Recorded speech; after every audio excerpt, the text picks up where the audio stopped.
Okay, everybody. We're on day 3 now of the onboarding. First, just to say thanks for the patience last week, everybody. I was not particularly. I don't get sick very often, but when I do, it really comes with a vengeance. So last week tied with that and the power cut. I do apologise. So we appreciate you hanging on in there. Let me share my screen. What's going on? Okay.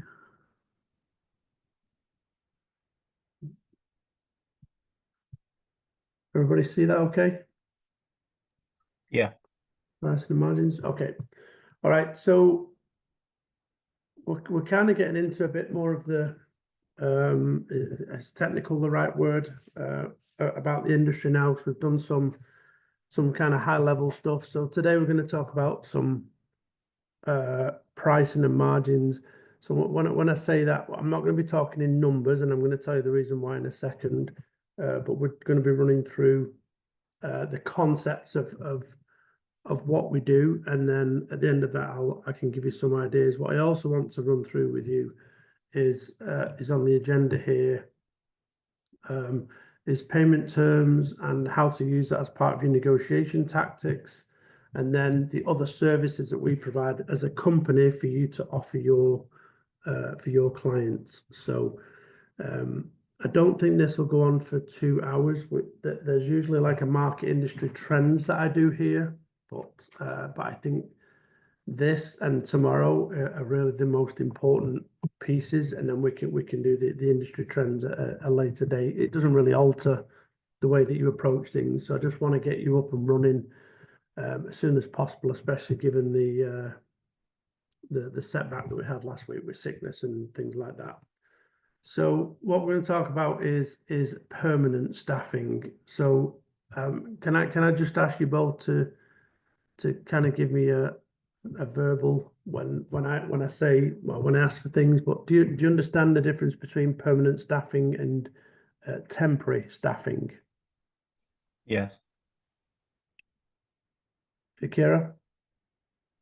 Not quite. Okay, good. That's all right.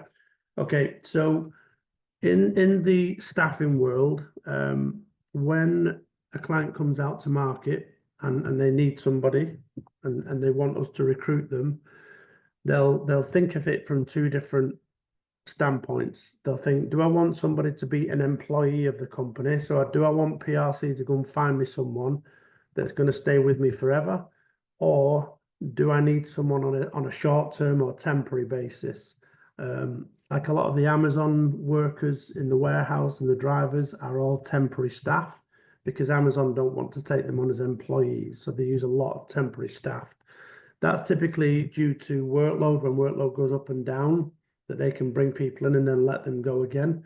But it can also be like there could be somebody on maternity leave, or there could be someone, off on sick for an extended period of time, and they need someone in to come and sit in that seat until that gets resolved. So what we're talking about today is just the permanent staffing. So that's where a client will say to you, okay, Shakira, go and find me a project manager and in Alabama, and based in Birmingham, Alabama, and I want to pay them a $100,000 salary. So we'll go out and we'll find that person for you, and we'll place them at your clients, and then that's it, done, right? We're done then. Then we move on to the next role. If it's temporary, then it's when you place them in there, at some point that they're going to come back out onto the market, and we need to.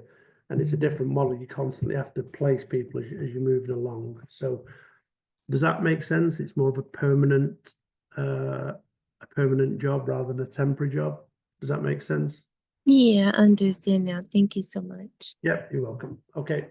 So within the permanent staffing, there's different models that we use. And that's how we build out a relationship with a client. That's also how we use that to negotiate some of our terms and conditions and the pricing. So I'm going to use that. I've only got a slide on this, and then I'm going to come back to this slide to talk about payment terms and then these other services. So So let's jump in. So we're talking about permanent staffing and the differences within the permanent staffing realm. So if we look at number one, which is typically where you're going to start with a client, right? So you're going to call on a client who you know is hiring, and they're going to say, okay, yes, Robert, we'd love to work with you, and send me your terms and conditions, right? Our first terms and conditions will be in this area here, which is called contingent. The reason that they use that word contingent is it's contingent on us actually placing somebody there. Otherwise, there won't be any payment for that service, right? If we don't place anyone, there's no payment. So contingent also means typically that the role that we're working on is usually with other agencies as well. So there's normally got maybe 2, maybe 3 agencies working on the same role, because then they can get a wide variety of people. So the more you go up this ladder from 1, 2, 3 to 4, the higher the guarantee is of placing someone, and the more money that's typically involved, and the better the percentages are. And I'll walk you through that in a second. So with contingent staffing, we have a set percentage. So this is normally where clients have either worked with agencies, not really had the best experience with them, or they don't have a lot of hires going on. They only use them every now and again, or they don't have the capacity to keep up with the pace that we're going to provide if we're on exclusive or engaged. So this is where you'll start your relationship off. So let's just say you say, okay, Robert, if you were my client and I'm negotiating with you, you're the let's say the hiring manager for ABC Manufacturing, and you've used an agency before, and then I'm coming in as somebody new. Then you've probably seen percentages before, so you'll probably say, you know what, Paul, I've typically used an agency and they've charged me 20% of a salary, right? So that's what I mean by set percentages. The no upfront commitment means, as I said, it's contingent on us actually finding and placing someone. So if we don't place somebody, we don't get any money at all. The challenge with contingent also is that there's no guarantee. There's no guarantee of us placing someone, and therefore there's no guarantee of the money coming. And I said before, the roles are with other agencies. So when you ask yourself, why are they offering me this opportunity? It could be that they just want to see how good you are, see if you can actually bring something to the table. Or it could be that they've tried other agencies and nobody's brought something to the table, of which, when we hear those sort of things, we can move them into 2, 3, and 4 onwards. So we always need to find, remember I talked about the pain points. What is it that you're struggling with? And you ask these questions. What are you struggling with? What's been the struggle so far? Why have you not found somebody? And are there other agencies involved? From time to time, you can get it where a client will be using 10 or 15 different agencies all at the same time. And that in itself is a problem, because there's only so many people out in the market that we can put forward for that particular role. And if you've got 15 agencies calling to that person, it makes the end client look very, very desperate, and it gives them a bad name in the market. But typically, you know, they either worked with an agency or they're working with them currently. Now, if you get to the point where you want to do is you want to move them into exclusive, or you want to move them what we call engaged. Retained is slightly different. Talk about that in a second. But let's just say you're in here, you're talking, and Shakira, you're my client, and we're talking away, and you're telling me, you know, I've had 3 agencies, all of which have let me down. They all want to charge me 25%, but nobody's bringing anything to the table. And I'm really, really struggling. We can't find this project manager, and we're really starting to suffer now. We've got to get this role filled. This is where we'll move into more of an exclusive type situation. And what that means is it's exclusive to PRC, meaning that the roles are only with us, which is what it says here. So there's no other agencies involved.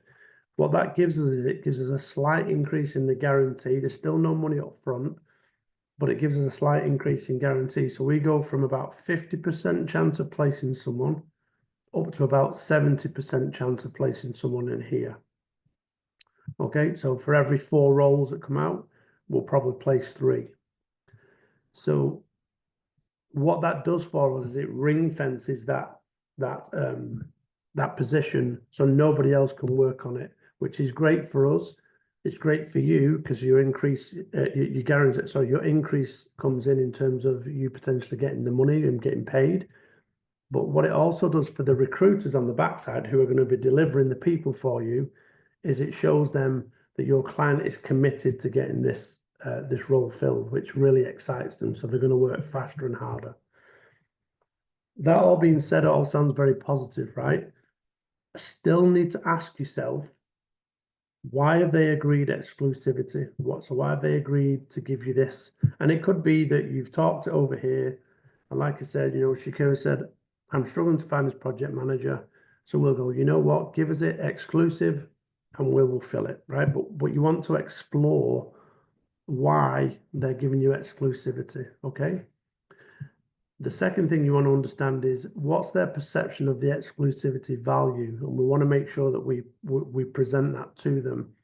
This is where, if you're certainly in your early days of going out to market, where you'll involve myself, Robin, or one of the other senior salespeople to come on the call with you with your client, so we can show them what that value is. But basically, what we're trying to say to them is, if you show us a level of commitment on your side, right? So Robert, if you were the client and I come on the call, so Shakira invites me to the call and you're Shakira's client, I'll come on and I'll be saying things like, Robert, the reason that we're asking exclusivity is when you show a commitment to us by giving us that role exclusive, then we will show a commitment to you by exclusively giving you 1 or 2 recruiters to fill that role, which means the chances of it getting filled dramatically increases. The timeline for getting that filled dramatically reduces, and the chance of getting the right person in the right position also dramatically increases. So it's just a value add across the board. It doesn't change the overall percentage. You can still charge 20, 25% of the salary, but it does change the guarantee. It goes up in value in terms of the percentage. Like I said, it goes to about 70% of the time we will fill that role.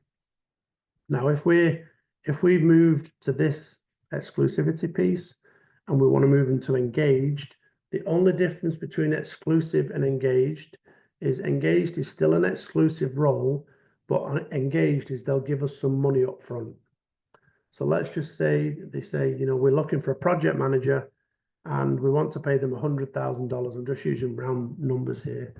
And you've negotiated a 25% fee, then that's $25,000, right?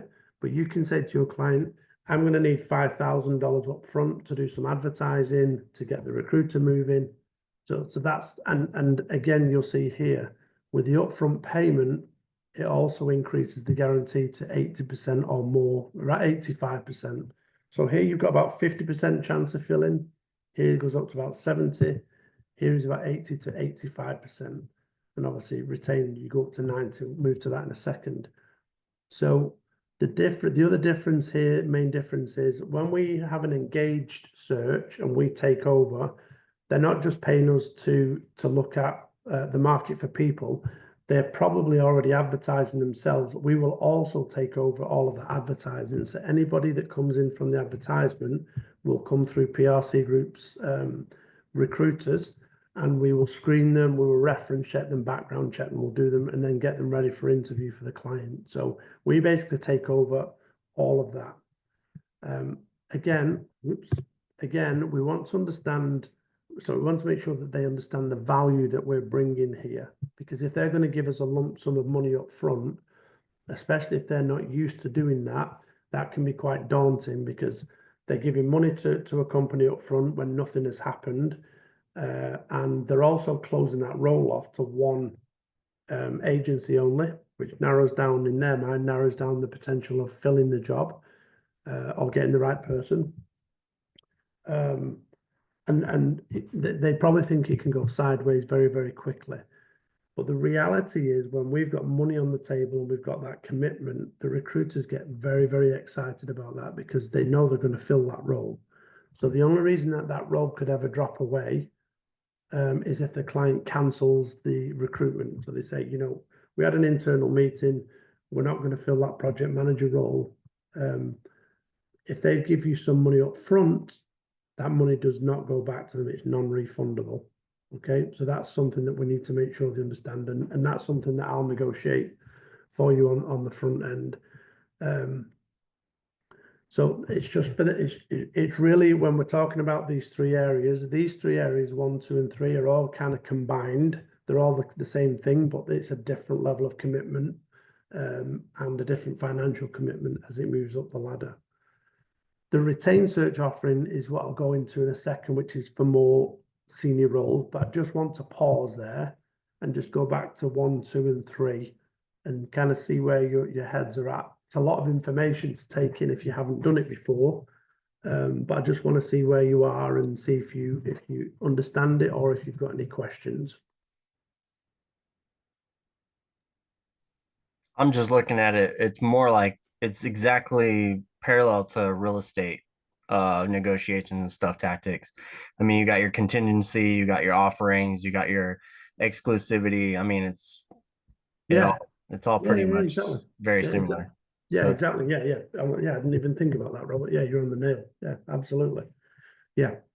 So you're asking, you know, if you're representing someone selling a home, and you want that exclusivity from them, you know, then that's exactly right. So if you're in that real estate world, an engaged model, which I'm not sure if is that even a thing where you would ask for some money up front? Is that even a yeah, you have to. It's called earnest checks. okay, earnest check, right. Yeah. Okay, got it. Yeah. Yeah. So you understand the level of engagement there. Yeah, this whole Once thing is you get that, exactly like it, yeah, down to the, I mean, literally 90 to 95% exactly like right. buying and selling homes. Okay, great. Shakira, how are you feeling so far? Yes, I'm getting to understand it. The more you explain it, the more I understand. Okay. So here's the thing, right? Just you know, lean on me and Robin, especially again in your early days. You'll be on the calls with us. You'll be able to hear us. If you need it, of course. I mean, if you're comfortable, then just go for the stars. But for the early stages of your career with PRC, then just lean on us. Bring the client to the table. We'll do the negotiating for you. Now moving on to the retained model. The reason that we say retained is the client is retaining us as a firm or an agency because it's usually a much more senior role. So let's just say we've got, let's say a sales rep, okay? This would be contingent into the exclusive area. If you've got a sales manager role or a senior manager role, you're probably looking between exclusivity and technically engaged, right? But if you've got a sales director role or a VP of sales or somebody of that level, then you're looking in this area, retained search. Retained normally means a salary is going to be, I mean, I've seen them as low as 150,000, but salaries are usually 200,000 plus, and they go up from there. Sorry, I've still got a bit of a sore throat. But what the retained model means is, let's just say, for example, and retained fees normally run at 30% or more. So here you're going to be anywhere from 18 to 25. Here you're going to be 20 to 27. Anywhere here will be 23, 24 up to 30%. This will be a minimum of 30% and go up from there.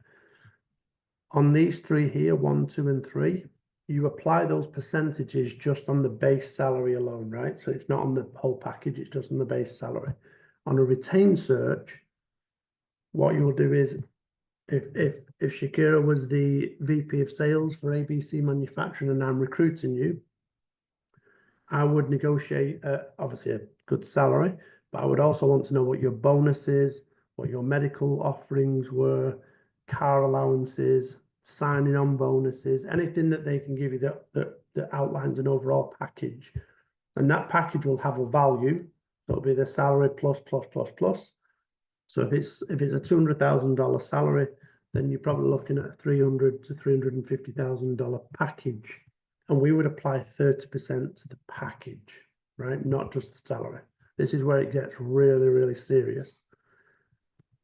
When you do a retained search, what you'll do is you'll agree the package up front, you'll agree the fees up front, and you'll understand what that overall number is. And it can go up and down because you're going to be negotiating as you hire somebody. But for the most part, it falls within a certain band.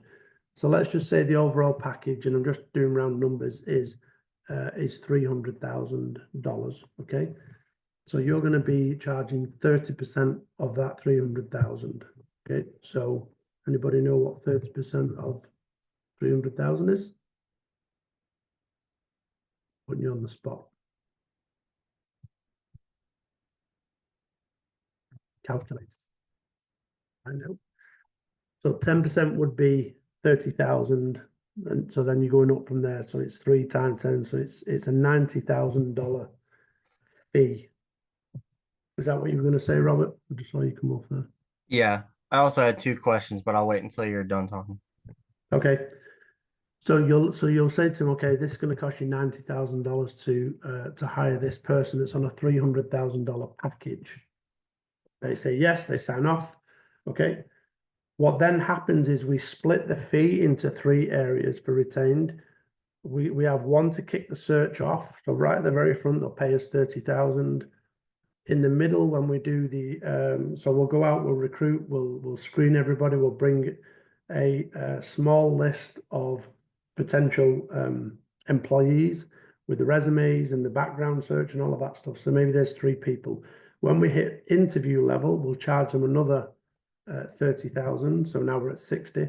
And then when we successfully place somebody, then you'll bill the other 30,000. So you'll have a $90,000 fee. So the challenge with retained is because you're hiring a much more senior type person, it takes longer.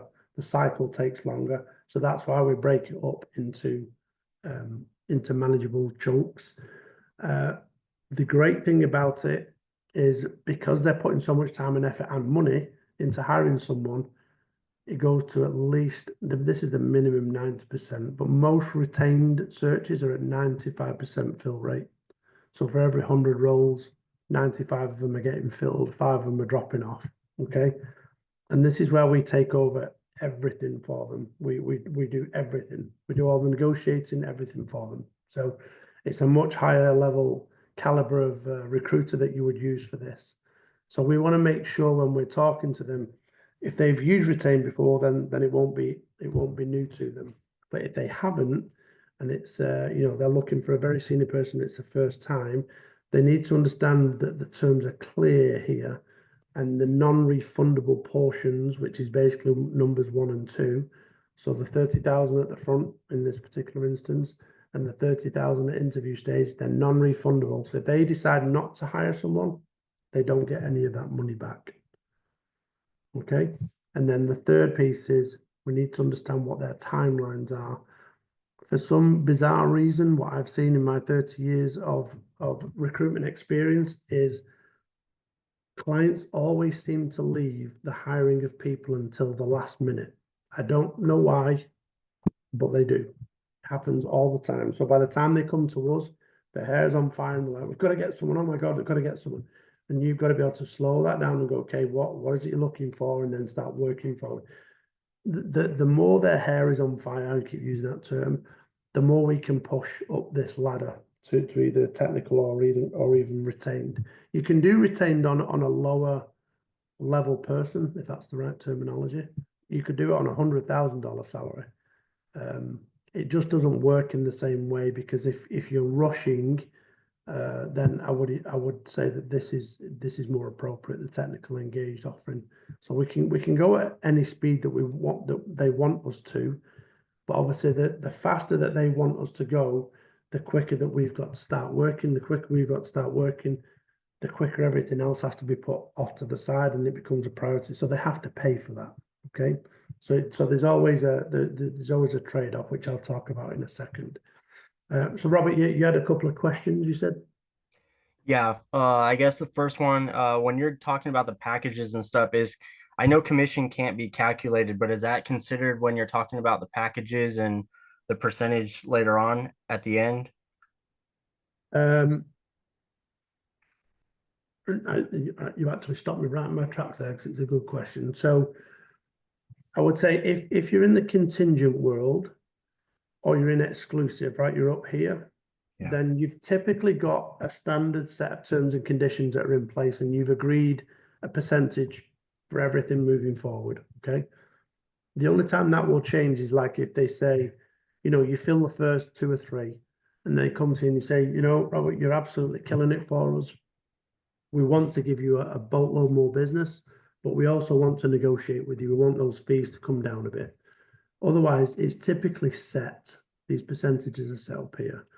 When you get into here, and especially into here, the retained search is always a one-off, okay? Because you're not going to be hiring many VP type people.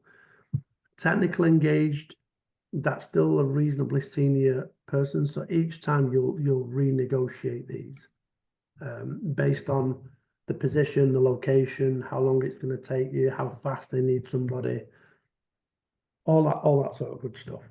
Does that answer your question? Yes, sir. Yeah. Okay.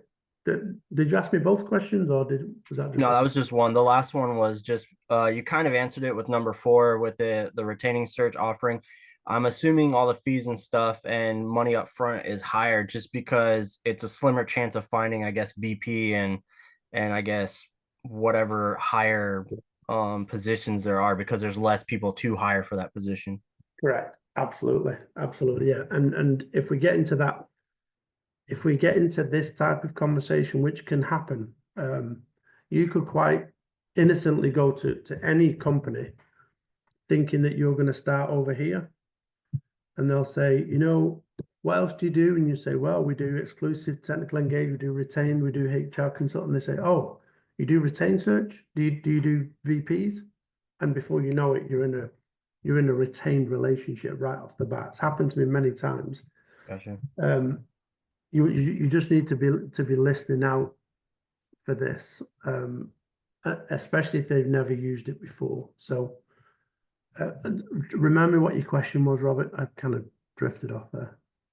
More so that it's harder to find those like Yes. VPs and stuff positions just Thanks. because there's not many people out there with, I guess, that.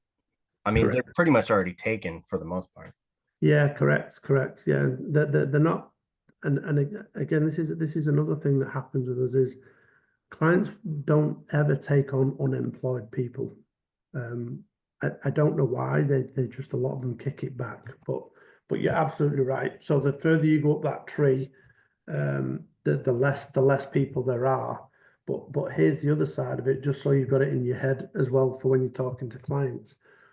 If you're if you're a recruiter and you're trying to reach out to senior people, most of them will never talk to you, especially if they know you're a recruiter, because they know that you're trying to recruit them and they're not interested.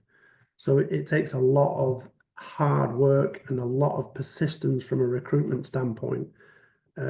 Recruiters always think that they've got the easier job because they've got something to give. It's a mental block that a lot of them have. They think that they're not good at sales, and if they've got a job to give, it's something that they have to give rather than asking for something to take, which is a salesperson, right? The reality is, when you're a recruiter, if you don't find that ideal person, nobody gets paid, and that's why this retained piece is so important, to have them pieces up front so we can advertise properly, we can put the time and effort in. We have partnerships with other agencies that help us, so that there's all sorts of different ways that we can go about finding or getting to these senior people. Sometimes that people lean on me to say, I've got to get hold of this guy, like this guy Robert, he's a senior VP at ABC Manufacturing. He just won't answer my call or my LinkedIn message. So then I'll try and, I've got a reasonably senior background. So when he sees me, they tend to say yes. I'm not saying that that's right, but that's just a perception, right? So then I'll go in and say, I've got someone I need you to talk to, and then I'll pass that in there. So there's lots and lots of ways how we can get around that. Gotcha. All right. Okay, so I normally kind of go on to this now, but I want to go back to here. So payment terms. Payment terms are, we've placed Shakira, ABC Manufacturing. She is in a senior management role. She starts on April the 1st, April Fool's Day, April 1st, right? That day is when we will send out an invoice. So if you're the salesperson role, we'll send an invoice out on that day. Shakira's reported to work, everything's fine, and then usually it can be immediate payment. It can be 10 days, 14 days, 15 days, 30 days. I've seen anything all the way up to 90 days. What you have to understand is that obviously the less that payment period is, then payment terms, the quicker we all get paid. Okay. The moment that we get paid 3 days later, maximum, then you guys get paid. So what you don't want to do is place somebody and then have 90-day payment terms, because then you've got to wait 3 months for your money. Right. So typically our payment terms are anywhere from 14 to 30 days. And again, that's something that we can negotiate on your behalf. But let's say that the client says, I just can't get you on 30-day payment terms. What can we do? That's when you'll say to them, okay, well, I'm going to have to adjust the fee to make it worth my while. Otherwise, I can't recruit for you. So let's say they were doing 20% before, and we're on that project management role, and it's a $100,000 salary, it's 20% fee. So you're expecting a $20,000 fee, but it's after 90 days. So then you can say to them, well, in order to make that work, I'm going to have to go to 30%, because if I have to wait 90 days for my money, then I want another $10,000. So you push it to 30%. That's one way of negotiating. The next way of negotiating is to say, well, why don't we go to an engaged model where you can pay me something up front, or even a retained model if it's senior enough. You can pay me something up front and then you can pay the rest at the end. Typically, most clients will go for that then. If they've got an extended payment period for whatever reason, it just could be internal, they'll typically give you something up front. So if you've got, and you can use the percentage and the model to your advantage here. So when people start struggling with payment terms, this is when I really come into my own, because I'll say, I'm going to have to push you to 30%. So if it's $100,000, we're looking at 30,000. But I also want to push you onto an engaged model, which means you're going to have to give me something up front. It doesn't have to be everything, doesn't even have to be half, but it has to be something. Okay. And then if they say, right, what would that number be? That's entirely up to you. You can say, give me a third, give me 10,000 out of the 30, and we'll start advertising, we'll start working immediately. And when we place someone, I'll invoice you for the other 20,000. Most clients will go, okay, no, that's fair, because they know pushing you out for 90 days is just too much. So the average in our industry, average is 30 days. I've got lots of clients that are on 14 days. I've also got clients that are on 0 days. So the minute we place someone, I go and pick a check up. So Shakira starts on April the 1st at ABC Manufacturing. I will meet her that morning, hand her over to the hiring manager and say, now give me a check. Okay, so there's lots of different ways you can use that as negotiation tactics, and I can do lots of different sessions on that just in itself. But again, in your early days, just lean on me and Robin, and we'll walk your clients and we'll walk you through that. Okay, all of that makes sense to you both? Yeah. If the terms are usually shorter, would that mean they would want lower percentage? I'm glad you asked that. I wasn't going to say that because I didn't want to put that in your mind, but yes, they can, Robert, for sure. And you can hold your own. You can say that's non-negotiable, but if they say to you, and the reason you say it's non-negotiable is not because it's non-negotiable, is you want to get to 0. If you can say, look, if I can pick a check up on day one, I mean, I can get you down to 20% instead of 25%. You're going to save yourself $5 grand. you know. I mean, I've got clients that ask me to do it for 14, 15% for 0 days payment. There becomes a line in the sand where it's not really worth it, depending on the types of roles. But if somebody comes to you and says, I've got 25 sales rep roles and I'll give them you exclusive and I'll give you 0 payment terms, can you do it for 18%? All day long. Absolutely. Because you're advertising one time for one position and then just everybody that applies, you're just knocking them in. So that's just a no-brainer. But if they say, I've got 2 really hard to fill roles, I want, 0 payment terms, so I want your best, absolute best model, stick with your higher percentage and then let them come down rather than giving them the bottom, the basement model, Gotcha. So the more work you got to do, the more you want to charge. Correct. Exactly. Gotcha. Exactly. Yep. Shakira, was you going to say something? No. Okay. Is that all straightforward? You understand it all? Payment terms? Yeah. Okay, great. Okay, all right. So moving on to other services. So we are predominantly a staffing and recruitment company, but we also do lots of other things that sit around the outside of this. So, and I walk through each one of them.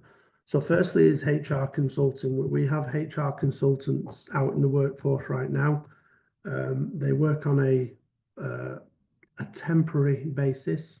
I think we've got 1 or 2 on part-time work, but for the most part, they're full-time. Companies will bring in a HR consultant when they've got something very specific for them to look at. So it might be like, we want to build an employee handbook, or we want to check some compliance, or, we've got our medical programs just about to be renewed and it's too much workload for the current HR manager. Can you send us a consultant that's going to do all of that, take it off our plate? So we get lots of different requests coming in for lots of different reasons. But what I can say to you is there isn't and hasn't been anything that we cannot do. There's some things that borderline from a legal perspective, we kind of get a little shaky, but we can always get insurance to cover us. An example of that might be where you've got, I don't know, like a 1099 situation, but they're treating them like an employee and they've got a co-employment situation. So where it kind of borderlines, where HR borderlines up to legal, and we start giving partial legal advice, that's very, very challenging for any company for that matter. But we do have HR consultants with legal backgrounds as well, that can advise rather than consult, and can say, in my experience, we've done this, but don't hold me to anything. And that's how we basically, we can't be held liable for anything like that. So, but typical HR consulting is when there's a big workload, there's a HR project underway, or like I said, someone's resigned, someone's on medical leave. There's lots of different reasons as to why, but there's typically a chunk of work that's come in that needs to be handled off to the side, but it's not a full-time forever role. It's full-time until that project gets done. So anything you hear from a HR consulting standpoint, please direct it to us. Again, we'll have you on the call so you can listen to how we do it. But typically HR consulting will be, you've been talking about staffing and recruitment, and they'll say something like, do you have anybody that could help us with an employee handbook? Right. So initially it might sound like, oh, they want me to place a HR person there, but like, well, hold on a minute and just dig deep with them. Well, what do you mean by that? And typically you'll find that's where the consulting work comes out. It's when they need help with a particular piece of work. So it's kind of a ring fenced. So if you come into that situation, that's where the consulting kind of kicks in. Any questions on HR consulting? Is this the same as like company policies that they want you to create? Correct. That, yeah. Gotcha. Correct. Can be it, yeah. Exactly. That can exactly be it. Yeah. Employee handbooks, vacation leave policies, you know, termination policies, anything like that, medical, anything around the HR space. Yeah. Any questions, Shakira? No, I don't have any. Okay. All right. The next one is market mapping. So what that looks like, I'm trying to give you a kind of a high level is, let's say a client says, you know, it's typically when they've struggled with something. So if they've struggled to hire someone, or they've hired one or two people and it's not worked out, all right, and they think it's the wrong person that they've just been hiring. That can typically lead into a market mapping exercise. And what they'll ask for is market data. Do you have any market data around whatever? And then they'll fill in the blanks. So again, let's just say it's a project manager with 20 years experience, and it's got to be in Birmingham, Alabama. It's non-negotiable. That's where the person's got to be. But for some reason, there's a shortage, which can happen anywhere. There's a shortage of these types of people in that particular location, and they don't want to pay for somebody to come out of state to come in and live there. They don't want to relocate. So we can then do a market mapping exercise. So we have partnerships with job boards and some online software platforms that give us information in the background about all of this stuff. So we can say to a client, we can find, you know, they might want to know, well, how many project managers are there in Birmingham, Alabama? Like overall, we can find that. What's the average salary, right? Because it might be the salary that they're just way too low. It could be the medical benefit, could be anything, but we can go out into the market and pull all of this data together and show them, you know, if the reason why they're not able to attract somebody. It could be a branding perspective. It could just mean that there's two big companies in Birmingham, Alabama that everybody wants to work for, and therefore your client is going to struggle to attract that right person. So we have to think of it from a different perspective. So the market mapping exercises will give them all of that information, and it will produce a report, a small report, and everything that they want to see that they ask us for will be in there. It's typically around salary, banding and bonuses and overall packages, or it's geography driven, that there's just not that many people around there. And what we want to do is show them, A, that we've got all of this information and that we've collated it on their behalf, but B, that we've come up with a solution. So on the back end of your market mapping exercise, so Robert, if you say, you know, this client I've got in Florida and they can't find a project manager again, and there's a huge construction project and they've got to get this project manager on board, there's just nobody in that area for 100 miles. So we will go in and we will market map that entire area. We'll look at everything around. We'll give them a 10, 20, 30, 50 mile radius, and all of the people that are in there, where they're working, how much they're being paid, how far they're traveling, things like that. And then we'll present it to them. And on the backside of that, we'll say, now here's the solution. Based on this market mapping, we can go one or two ways. We can either pay X amount to attract the right person in, and we can give them a signing on bonus and then a guarantee period of, you know, 6 months employment, 12 months employment. Or we can take that extra money that you want and we can go outside the market and we can bring somebody in from wherever, Georgia, Tennessee, wherever. Okay, and we can bring them into Florida with all of that experience and drop them in, and they can be your project manager. But it just gives the client that. What typically happens with clients when they get into this mindset where they can't find people is their minds start closing down and they just cannot see a way out. When you give them the market map and the solutions, it opens the door for them again, and it shows them that it can be done. So there is no role anywhere in the world, none at all, that can't be filled with somebody for the right reason. So you just got to find the reasons why they're struggling with it. Is that all clear on the market mapping? Yeah, Do you charge for that up front as a service before, I guess, solidifying a contract? Yeah, yes and no. Typically, we would like to do that, Robert. Yes, because we're going to be putting a lot of work and time and effort into it. But we can split it. We'd like something up front just to kick us off, because that's an employee that we have to bring on for a period of time to do that market mapping and to pull it all together. So depending on what they want and how fast they want it as well, that's usually the key.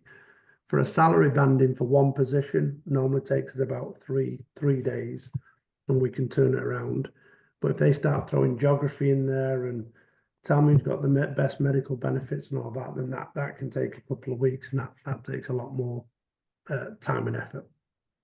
Is that something we could sell to them? Be like, hey, we can help you with market mapping, give you data and analytics on your area, and say, we can give that to you up front before we solidify anything, but we would want, let's say, $2,000 up front. Yep, absolutely. Okay. Absolutely. Like Correct, yeah. sell it as a separate service, let's say it that way. Correct. Yeah. Okay. It falls under the consulting piece, really, but I like to separate it because it's a really nice piece of work that we can do for people, for clients, and it really helps them out. It helps, especially HR people or hiring managers. They're getting a lot of pressure from the top, from the board level. Like, where are the people? Where are the people? They can go, I've done a market mapping exercise. Look, here's all of the information. We've been into client offices and we've presented this market mapping information out back to their board levels, to say, it's not their fault. It's actually the market that's the problem, and everybody else is struggling with the same thing. It's a really good service. But yeah, it's very flexible. It's like an a la carte menu. You can pick and choose from it. We can offer, and it can do anything. I mean, we can find any information you want. Gotcha. So it just really depends on what they want. Makes sense? Yeah. Yeah. Shakira, does that all make sense to you? Yes, I understand. Okay, good. All right. So moving on to assessments. I think you've already picked up. I think we've mentioned it a couple of times, and you did this on your way into PRC. Is we do DISC assessments, but they're extensive DISC assessments. So years ago I went and got my train, so I can train trainers. So you become a DISC profile assessor, and then you become a DISC profile implementer, then you become a trainer, and then you become a train the trainer. So you can train people all the way down. So I went and did my train the trainer certificate many years ago. So we've got a very strong partnership with DISC, and we also use Myers-Briggs, but we also have cultural assessments, and we don't really shout from the rooftops on this because it's not new, but it's not something that I want everybody, Tom, Dick, and Harry, as we say in England, to be doing, because the cultural assessment piece is an absolute game changer. So we can take a questionnaire and tailor it to a particular client's cultural needs, especially if they've got an environment that's been very challenging to fit people into. Like, it could be fast-paced, could be all male or all female. It could be a very particular demographic that they've never, it could be like all old guys that have just been there for a long time and they're trying to bring young people in. So there's a cultural piece that needs looking at. So we can do cultural assessments on the company, on the client company, and we can do cultural assessments on the individuals that we want to place at that company. Okay.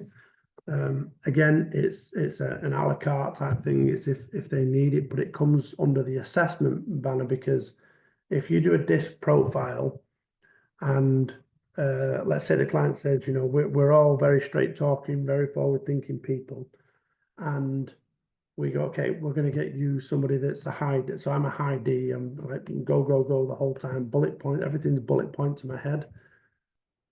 I can walk into that and I can fit perfectly from a behavioral testing standpoint, but the challenge will be the cultural side. So they might not have a very good communication team, or they might just assume a lot of things. They might just have been together for so long that they can look at each other and know what each other's thinking. Well, I walk into that, I'm not going to fit there, and I'm going to get very, very frustrated straight off the bat. We know when that happens. So that cultural assessment piece is really critical sometimes. Now, whether they'll pay for that is a whole different ball game. But again, it's priced on what they want and how they want it, and how many people are involved and locations and things like that. So we've got the profile behavioral testing, and we've got the cultural testing. Those are the two big ones. Does that make sense as well? Is that all straightforward?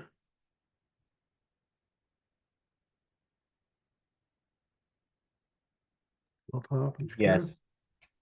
Okay. All right. And then the last piece is on the training. So I think we said this right at the very start when everyone, it's on the initial presentation, but that was some time ago now. We've got partnerships with training platforms of varying degrees, the main one being sales training and assessments.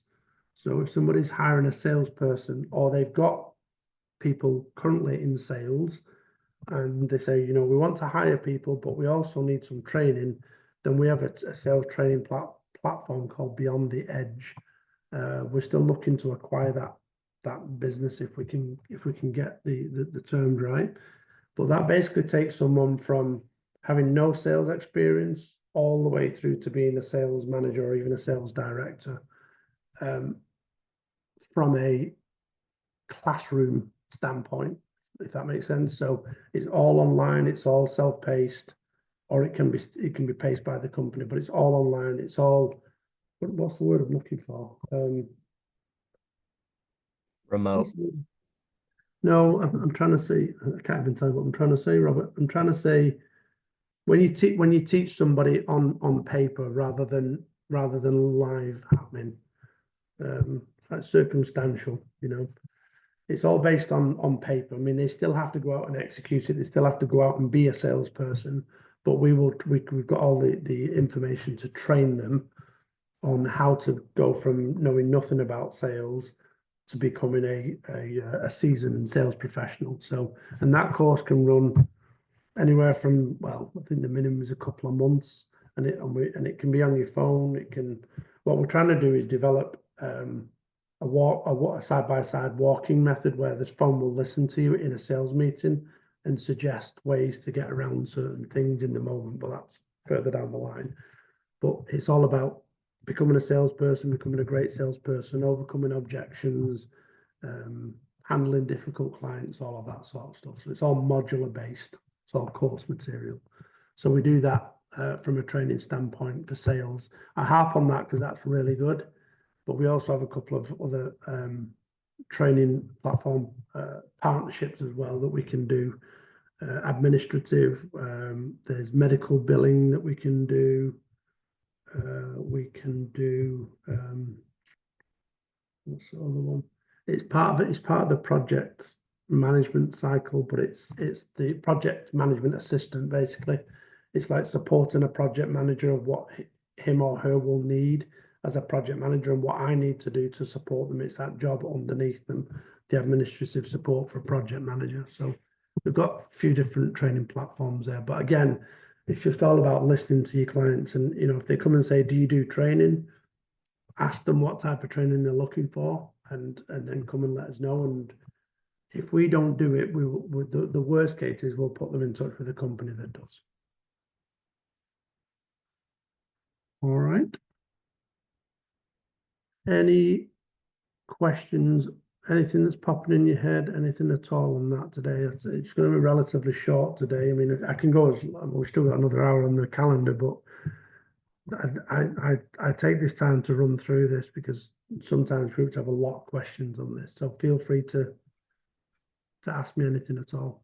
Hate to be the one that always asks questions, but with those training and stuff, does that coincide with having to wait to get paid or wait to close a contract, or is that something that happens afterwards? No, it can be on the front end as well. Yeah, we've done sales training for companies and then become their recruitment partner. Yeah, absolutely.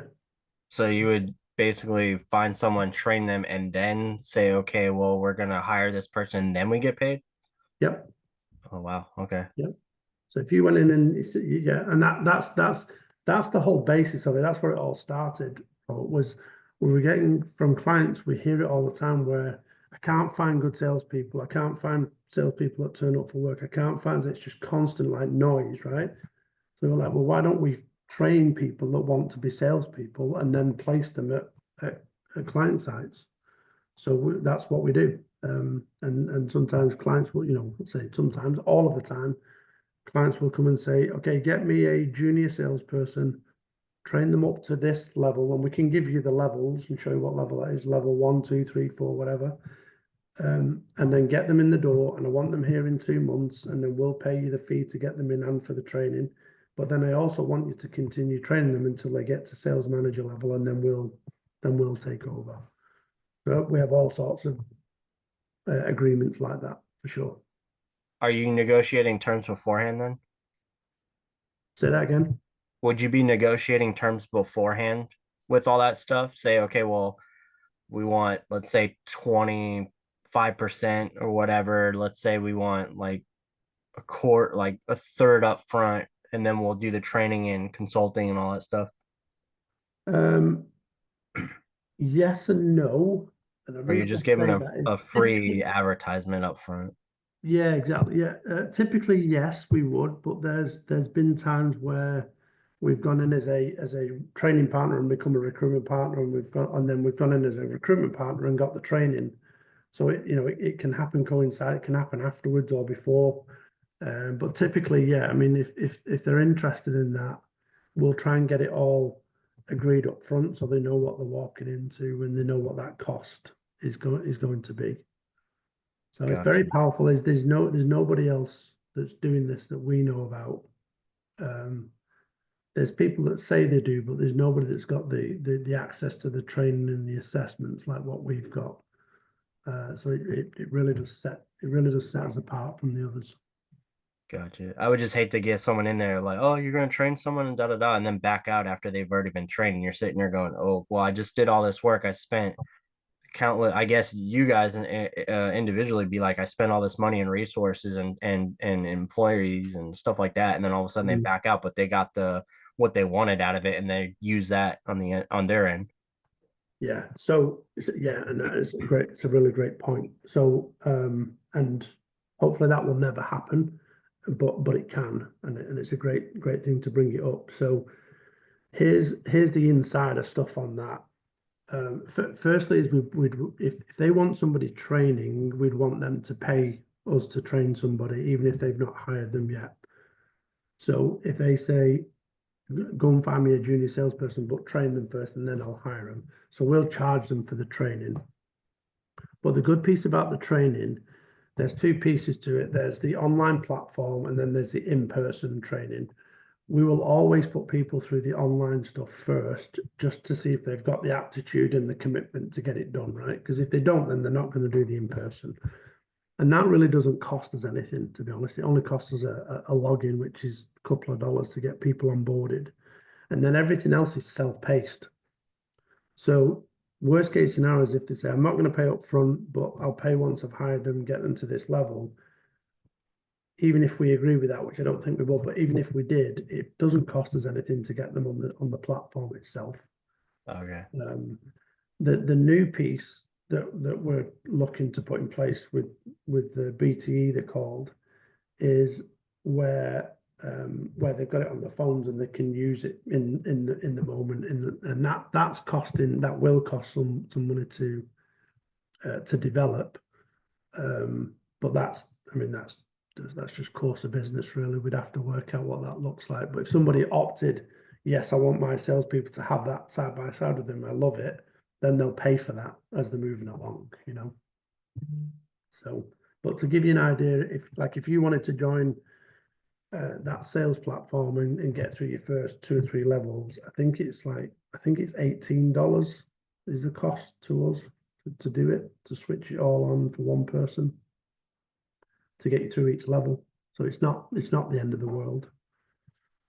So but it's a nice thing to have and and to offer. Gotcha. I just go by the business model and nothing's free. Yeah, and you don't want to ever tell them that. Yeah, of course. Yeah, yeah. But yeah, if we put people through that training, if they want to do a full training program, we'll charge them $1,500, something like that, to put them through the platform, and cost us less than 100 to do the whole thing. Now, if they want to move to in-person training, that's totally different. That's in the consulting world, and we'd have to charge by the hour or by the day, and then obviously location and flying in and out and all of that stuff. So, but those are great. Those are great classes as well. The two guys that run it are really, really good.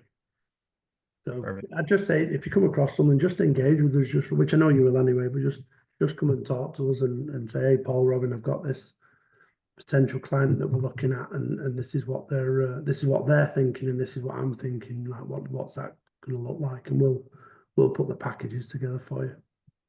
Perfect. All right. Any other questions? No, Shakira, anything from you? No, I don't have any today. Look at that. I must be doing my job right. Or you're not listening? No, I know. I'm doing my job right. Okay, all right. Well, that's really it for today. Tomorrow's a little bit more intense. I'll say intense. There's a lot more information tomorrow, but I do this on its own because I want to make sure that you understand the models, and again, don't worry if you don't remember it all. We've got all of this in writing. We've got all the terms and everything like that you need. But just focus on bringing the client to the table, and we'll do the rest for you. All right. So is everybody okay for tomorrow? Yeah. Is there any way we can get week 2 and this slideshow sent to us? Yeah, absolutely. Yeah, and I can share the recordings with you as well if you want, Robert. I can send you those as well. Yeah, I just didn't get day 2's slides, and I just wanted to go through a couple of them. Oh, was that the power cut? Yeah. I think, well, maybe I got the recording. I just wasn't able to open it. Let's say it that way. Yeah, Robin said something about that. Like, it makes you log in, but I can't use my PRC login. I didn't want to use my personal one for, I guess, just in case I didn't want it to flag it or whatever. I don't know if you guys have like encrypted things to where it only opens on your work one or not. Yeah. No, I think once you've got the links, it should be fairly straightforward. Yeah, it made me log in. It made you log in? Yeah, when it pulls up the recording that you had, I tried to click on it, and then it made me want to like log into it, even though I was opening it from my PRC email. It was really weird. Have you got any screenshots on that? I do not. Hold on. See if you can Find it real quick. That's really interesting. Robin mentioned something earlier about that, but I didn't really get the gist of what he was trying to say. So you were saying that the links for some people were not working, but that makes sense now. It means the links back to the courses. Yeah, it was like the day 1 onboarding thing, and then it says invited to existing thing. It says open or share. I press open, and then it makes me want to log into it. I mean, I could log into my personal thing, and I'm pretty sure it would just open it up. I just didn't want it to do something I'm not supposed to. No, it doesn't make it. It's not. No, it won't affect our end. Go ahead. Whatever works for you. But yeah, it's only encrypted as far as what goes between us and you. But I think if you forward that link onto someone else, it'll block it. It's got the, what do they call that technology now? Spider technology used to be called, but yeah, go ahead and see if you can log in and see if that does it. I just don't know why it would do that though. That's the bit that Yeah, usually it just sends it as an attachment, and you just open it, and it goes from there. But it hasn't been doing that lately. I wonder if just because the file size file size are getting too much, or it could be storage on our end. Maybe that's something we're not looking at. Yeah. I'll note that down and make sure I take a look at that. Hmm. Okay, I'll get with Robin on it. Interesting. Right. Yeah, send me well, see if you can log in with your personal. It shouldn't make any difference on ours, and if you if you keep having trouble, then let me know, let Robin know, and we'll figure it out. Sounds good. Yeah, just don't know why it would do that, but anyway, we'll fix it. All right, sounds good. All right, guys. Okay, good to see you both. I'll see you, Robert. Shakira, I still haven't seen you, but I'm sure I will at some point. So we will be in touch tomorrow, and same time, same place. Sounds good. All right. Thank you both. I'll talk to you soon. Have a good one. You too. You Bye. Bye-bye.